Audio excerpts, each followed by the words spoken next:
Hello বন্ধুরা, good morning. কেমন আছো তোমরা সবাই? আশা করি ভালো আছো, সুস্থ আছো। আমিও ভালো আছি, সুস্থ আছি। নতুন ব্লগের সঙ্গে জানাই তোমাদের অনেক অনেক স্বাগত। আজকের ব্লগটা আমি শুরু করছি সকাল থেকে। তো আজকে ব্লগে ভেবেছিলাম অনেক কিছুই শেয়ার করব, আমার সারাদিনের রুটিন। তো সেগুলো আজ পারলাম না, কারণ আজকে একটা জিনিস দেখে মনটা ভীষণ খারাপ হয়ে গেল। আজকে সাহায্য করতেই হবে। আমি যতটুক সম্ভব, যতটুক পেরেছি আমাদের প্রিয়া দিদিভাইকে সাহায্য করেছি। তোমরাও চাইলে সাহায্য করতে পারো। তো প্রিয়া দিদিভাই কালকে ভিডিওতে জানিয়েছিল কিছু সাহায্য করার জন্য, তো সেটাই আমার সামর্থ্য অনুযায়ী আমি সাহায্য করে দিয়েছি।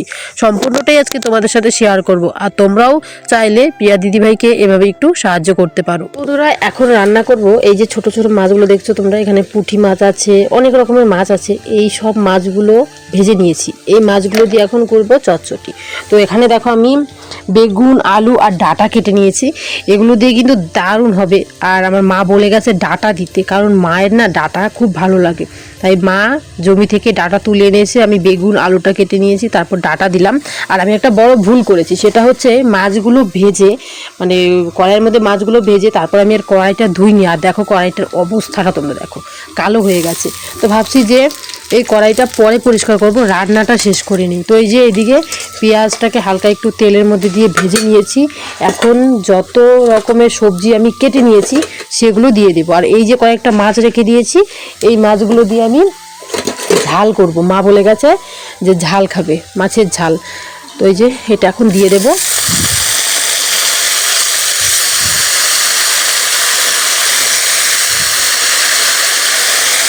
আর আমার কাছে না ছোটো মাছ জিনিসটা অনেক ভালো লাগে। তোমাদের কাছে কেমন লাগে অবশ্যই বলো। বড় মাছটা না মানে ঝোল খাওয়া যায়, এরকম বেশি ভালো লাগে না। আমার কাছে ছোটো মাছটাই ভালো লাগে।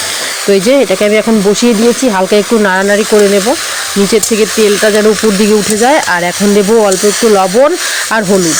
যতটুকু তরকারিতে লাগবে ততটুকু পরিমাণটাই দিয়ে দেবো এখন। মা চলে গেছে ভুট্টা খেতে, মামার বাড়ির ওখানে আমাদের জমি আছে, তো সেই জমিতে চলে গেছে মা। আর মামার বাড়ি কালী পুজো তো চলে এসেছে, আর বেশি দিন দেরি নেই। তো তার আগে কিন্তু জমির কাজগুলো শেষ করতে হবে, তো তাই মা গেছে জমির কাজগুলো শেষ করতে।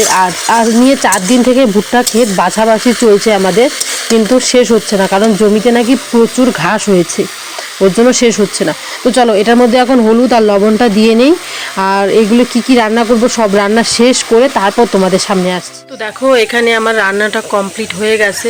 এই মাছ, ছোট মাছ দিয়ে আর ডাঁটা, আলু, বেগুন সব কিছু দিয়ে করেছি চচ্চড়ি। তো এই যে একটু ঝোল ঝোল রেখেছি, এটা খেতে কিন্তু দারুণ লাগে। আর এই দিকে আমি বসিয়ে দিয়েছি আবার কড়াইটাকে এখন আবার ধুয়ে নিলাম। আর কলেপার থেকে এখন আর ধুয়ে আনবো না, কারণ রান্নাটা করলে আবার কালি হয়েই যাবে।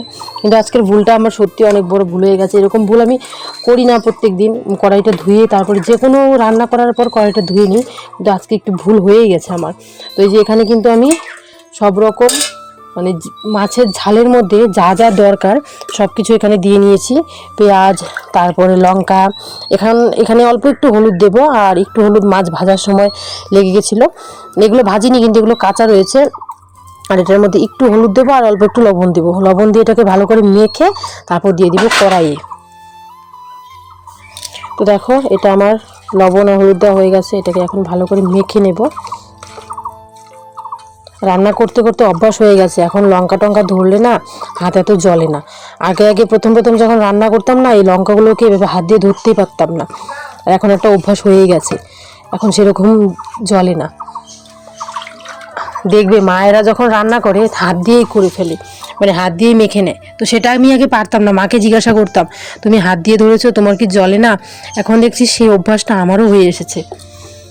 রান্না করতে করতে একটা অভ্যাস হয়েই যায়। এটা না একটু বেশি তেল দিলে ভালো লাগে, তাই একটু বেশি পরিমাণ তেল দিলাম। তেলটা আমরা কমিয়ে দিয়েছি খাওয়া, কিন্তু যেটার মধ্যে একটু বেশি দিলে ভালো লাগে সেটাই দেই। আর আমাদের বাড়িতে না তেল কম জিনিস পছন্দই করতে চায় না। আমি যেদিন রান্না করি একদমই কম পরিমাণ তেল দিই। আজকেও ভেবেছিলাম কম দেব, কিন্তু এটার মধ্যে তেল একটু বেশি দিলে ভালো লাগে। তো এই যে আমার গরম হয়ে গেছে, এখন এই যে এটা আছে এটাকে দিয়ে দেবো।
বন্ধুরা, রান্না আমার কমপ্লিট। এই যে মাছের ঝাল করেছি, সব কিছু হয়ে গেছে। এখন ভাত খাবো, ভাই আর আমি দুজনে ভাত খেয়ে নেই।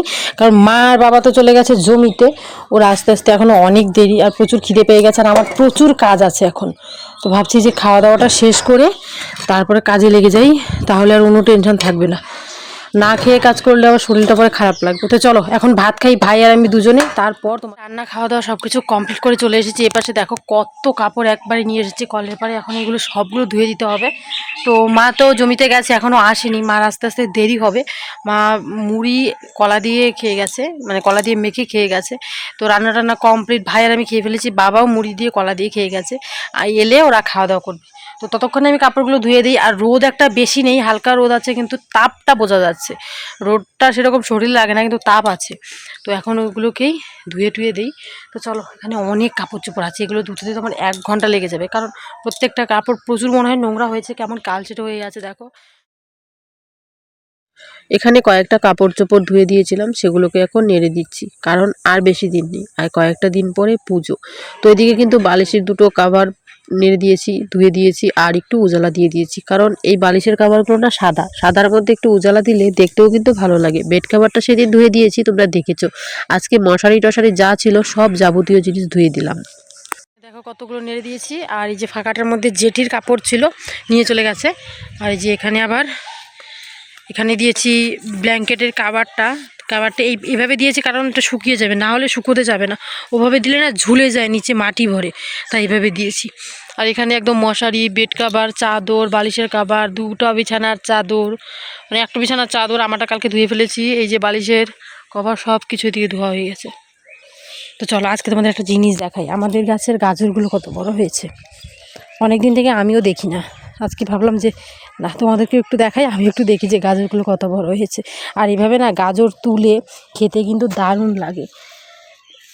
দাঁড়াও একটা তুলে দেখি ঠিক কতটা বড় হয়েছে। আগে একদিন তোমাদেরকে তুলে দেখিয়েছিলাম কতটা বড় হয়েছে, আজকে আবার তুলবো। এই দেখো এক একটা গাজর কি বড় বড় হয়েছে, ভালোই বড় হয়ে গেছে। আর কয়েকটা দিন গেলে কিন্তু আরও বড় বড় হয়ে যাবে, তাই না বলো?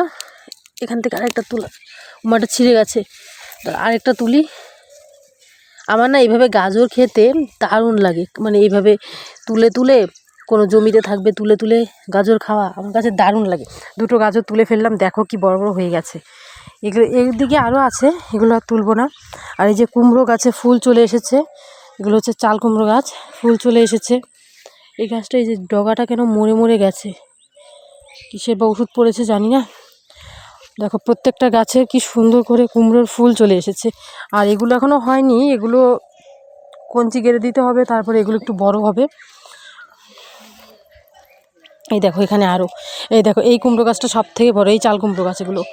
এই যে এটা আরও বেশি বড়, এটা বড় হয়েছে, এটা সব থেকে বেশি বড়। আর এই যে সূর্যমুখী দেখো সূর্যর দিকে ঘুরে আছে, যখন যেদিকে সূর্য থাকে সেদিকেই ঘুরে যায়। আর বিশাল বড় বড় হয়েছে এক একটা গাছ, এটা একদম হেলে গেছে, দেখো পুরো হেলে গেছে গাছটা। আর কয়েকদিনের মধ্যে কিন্তু সূর্যমুখী ফুটে যাবে। ওই দেখো মাঝখানে মাঝখানে হলুদ রং চলে এসেছে, তার মানে সূর্যমুখী ফোটার টাইম চলে এসেছে। ওই লোকটাকে মুখের ভাষা খুব খারাপ, এর জন্য কেউ কিছু ভেবো না, ও এইভাবেই গালিগালাজ করতে থাকে, আমাদেরকে না অন্য মানুষ গালিগালাজ করছে এখন। তো চলো এই দুটো ধুয়ে খেয়ে নিই, এখন খাবো এগুলো, খেয়ে তারপর দেখা যাক অন্য কাজ করব। আমার না গাজর খেতে এভাবে তুলে গাজর খেতে দারুণ লাগে। এইবার আমার কথায় গাজরটা, মানে গাজরের বীজ ফেলানো হয়েছে। প্রত্যেকবার দেখি অন্য বাড়ির লোক ফেলায়, আমাদের বাড়িতে ফেলায় না। প্রত্যেকবার বলি যে আমাদের বাড়িতে গাজর ফেলাও, গাজর খাওয়া যাবে, একটু সবজিতে দেওয়া যাবে। এবার আমার কথায় হয়ে গেল। আমার তো মনে হয় তুলে তুলেই এভাবে খেয়ে নিই, আর আমার কাছে যা ভালো লাগে। ধুয়ে ফেলেছি, গোড়াটা ফেলে দিলাম।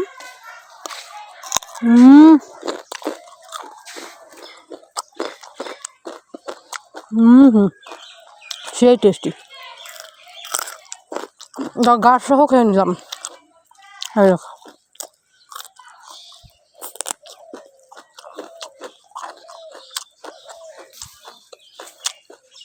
আর একটা আছে।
তো বন্ধুরা, অনেকক্ষণ পর তোমাদের সামনে চলে এসেছি। আজকে কিছু তোমাদের সঙ্গে কথা বলবো। আমি যেমন করে পেরেছি, যতটুক পেরেছি ততটুক সাহায্য করার চেষ্টা করেছি। তোমাদেরকেও হাত জোর করে বলছি, তোমরাও যতটুক পারো, যেমন করে পারো একটু সাহায্য করার চেষ্টা করো। আজকে আমার ভিডিওগুলো যারা যারা দেখছো সবাইকে বলছি, সবাই এই ছোট্ট বাচ্চাটাকে ভালো করে তুলো। তো তোমরা হয়তো থাম্বনেল দেখে বুঝে গেছো, আমার সামর্থ্য অনুযায়ী আমি যতটুকু পেরেছি ততটুকু চেষ্টা করেছি প্রিয়া দিদিভাইকে টাকাটা দেওয়ার জন্য। তোমরাও চেষ্টা করো, 10 টাকা, 5 টাকা, 20 টাকা, 20 টাকা, 50 টাকা, যতটুক পারো তোমরা দেওয়ার চেষ্টা করো, যেন আমাদের আয়ুষ সোনাটা তাড়াতাড়ি সুস্থ হয়ে যায়। এটাই তোমাদের কাছে প্রার্থনা। যতদিন ধরেই আয়ুষ সোনার অসুস্থতা শুনে এসেছি ততদিন ধরেই না মনটা ভীষণ খারাপ থাকে সবসময়। কারণ একটা ছোট বাচ্চাটা এত বড় একটা অসুখ নিয়ে ঘুরছে, সেটা কিন্তু সত্যি ভালো লাগে না। আমাদের বড়দের যদি কোনো অসুখ হয় সেটা আমরা মুখ ফুটে বলতে পারি, মানে বুঝতে পারি। ছোটরা কিন্তু সেরকম বুঝতে দেয় না, বা ছোটদের ধৈর্য ক্ষমতাটা অনেকটা বেশি থাকে, কিন্তু ভেতরে ভেতরে কিন্তু এই ছোট বাচ্চাটার অনেক কষ্ট হচ্ছে। তো এইভাবেই তোমরা প্রিয়া দিদিভাইকে সাহায্য করো। আমি যতটুকু পেরেছি তোমাদের প্রমাণসহ দেখিয়ে দিয়েছি যে আমি কতটুকু প্রিয়া দিদিভাইকে সাহায্য করেছি। তোমাদের কাছেও বলছি যে তোমরাও প্লিজ 10 টাকা, 5 টাকা যা পারো সাহায্য করো। তো আমি তোমাদেরকে স্ক্যানারটা দিয়ে দেবো এখানে। তো এটার মধ্যে তোমরা চেষ্টা করো প্রিয়া দিদিভাইকে টাকাটা দেওয়ার জন্য, এবং কি যে নাম্বার দুটো দিয়েছি সেই নাম্বার দুটো দিয়েও তোমরা গুগল পে, ফোনপে করে দিতে পারো। তো আমি অনেকবার চেষ্টা করার পর স্ক্যানার দিয়ে টাকাটা যাচ্ছিল না, তো সেই কারণে আমি আমার ফোনপে আছে, আমি ফোনপে দিয়ে টাকাটা দিয়ে, আমার গুগল পে আছে, গুগল পে দিয়ে টাকাটা দিয়েছি। ওর ফোনপে নাম্বারও আছে, তোমরা যে কোনো একটার মধ্যে চেষ্টা করতে পারো। আমারও শরীরটা ভালো নয়, প্রচুর জ্বরের মধ্যে ভিডিওটা আজকে আমি তোমাদের বানাচ্ছি, কারণ এভাবে যদি আমরা পাশে না থাকি তাহলে বাচ্চাটা সত্যি তাড়াতাড়ি সুস্থ হয়ে উঠবে না। আমাদের এই 10 টাকা, 5 টাকা কিন্তু প্রত্যেক দিন যে কোনোভাবে চলে যায়। তো সেইভাবে টাকাটাকে বাঁচিয়ে আমরা এই ছোটো বাচ্চাটাকে কিন্তু বাঁচাতে পারি। অনেকেই দেখবে ডেইলি 10 টাকা, 5 টাকার অনেক রকম জিনিস খেয়ে থাকে, যেমন সিগারেট, বিড়ি, অনেক কিছু খেয়ে থাকে। তো একটা দিন তোমরা বন্ধ করে এই বাচ্চাটার জন্য কিন্তু একটু সাহায্য করতে পারো। বাচ্চাটার ভালো হবে, বাচ্চাটার উজ্জ্বল ভবিষ্যৎ গড়ে উঠুক, ভালো থাকুক, আর এই অসুখটা থেকে মুক্তি হয়ে চলে আসুক তাড়াতাড়ি আমাদের মাঝে। আর আমরা যেন এভাবেই এপি ব্লগসের প্রিয়া দিদির ব্লগে আমাদের আয়ুষ সোনাকে বারবার ভালোভাবে দেখতে পারি, একদম সুস্থভাবে দেখতে পারি। এটাই আজকে আমার তোমাদের সামনে বলার ছিল। আর আমি মন থেকেই চাই আয়ুষ সোনা আমাদের ভালো হয়ে উঠুক। আমি অনেকবার চেষ্টা করেছি এপি ব্লগস প্রিয়া দিদির বাড়িতে যাওয়ার জন্য, দেখা করার জন্য, কোনোভাবে হয়ে ওঠেনি। তো আমার সামর্থ্য অনুযায়ী আমি চেষ্টা করেছি দিদিভাইকে একটু সাহায্য করার জন্য। তো এর থেকে বেশি সামর্থ্য আমার নেই।